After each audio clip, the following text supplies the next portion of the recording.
নমস্কার। আশা করি সবাই ভালো আছেন।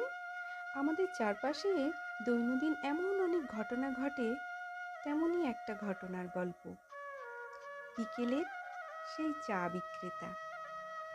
অফিস পাড়ার মোড়ে সুমিতের চায়ের দোকান। সুমিতের বয়স বড়জোর 25।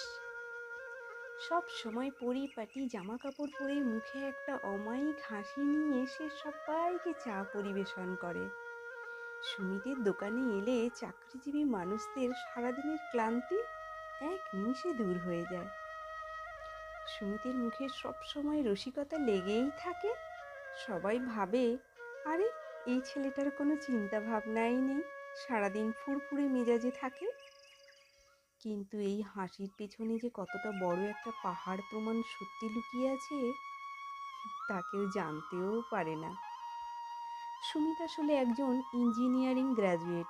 বড় বোনের বিয়ের জন্য বাবা প্রচুর চড়া সুদে ঋণ নিয়েছিলেন, কিন্তু গত 1 বছর ধরে বাবা বিছানায় শয্যাশায়ী। বাবা স্ট্রোক করেছে এবং প্যারালিস হয়ে বিছানায় শয্যাশায়ী হয়ে আছেন। ঋণের টাকা শোধ করা এবং বাবার ওষুধের খরচ জোগাতে সুমিত বহু ইন্টারভিউ দিয়েছিলেন চাকরির জন্য, কিন্তু চাকরি জোটেনি। পাওনাদারেদের অপমান আর সমাজের বাঁকা চাউনি তাকে রোজ ক্ষতবিক্ষত করত। তাই একদিন সন্ধ্যায় সবজি বাজারের এক কোণে দাঁড়িয়ে সুমিতকে একা একা কাঁদতে দেখেছিলেন তারই এক চেনা কাস্টমার, অবিনাশবাবু। অবিনাশবাবু অবাক হয়ে সামনে গিয়ে জিজ্ঞেস করেন, কি হয়েছে সুমিত, তুমি কাঁদছো? তোমার তো সবসময় মুখে হাসি থাকে। সুমিত তাড়াতাড়ি চোখের জল মুছে হেসে বলল, কই না তো, আমি কাঁদছি না কাকাবাবু, আসলে চোখে ধুলোবালি ঢুকেছে বোধ হয়। অবিনাশবাবু সুমিতের কাঁধে হাত রেখে বললেন, সবাইকে ভালো রাখতে গিয়ে নিজের কষ্টটা চেপে রেখো না বাবা, মন খুলে কাঁদো। তোমার এই হাসির পেছনের লড়াইটা আমি বেশ বুঝতে পারছি। সবার দেখার চোখ তো আর এক হয় না বাবা। সেদিন সুমিত আর নিজেকে ধরে রাখতে পারেনি। সে মনের সমস্ত দুঃখগুলো ওই কাকাবাবুকে বলছিলেন।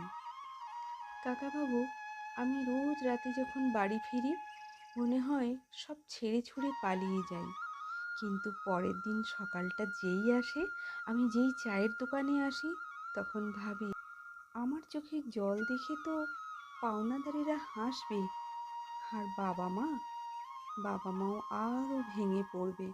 তাই নিজেকে সংযত করে নিই আর চোখের জলগুলো সরিয়ে রেখে হাসি মুখে সামনে এগিয়ে চলি, লড়ে যাওয়ার চেষ্টা করি। এছাড়া যে আমার আর কোনো উপায় নেই। সুমিতের কথাগুলো শুনে কাকাবাবু মনে মনে খুব দুঃখ পেলেন ঠিকই, সুমিতকে সান্ত্বনা দিলেন। আজ সুমিতের চায়ের দোকানটা অনেক বড় হয়েছে। সে এখন নিজের পায়ে দাঁড়িয়েছে, বাবার ঋণও শোধ করে ফেলেছে। আজ যখন মানুষ তাকে সফল বলে, সে মনে মনে হাসে আর ভাবে তার পুরনো সেই দিনগুলোর কথা। তাই জীবন আপনাকে যতই ভাঙুক না কেন, যদি আপনি প্রতিদিন সকালে উঠে আবার লড়াই করার সাহস দেখান, তবে ভাগ্যও একদিন আপনার সামনে মাথা নোয়াতে বাধ্য হবে।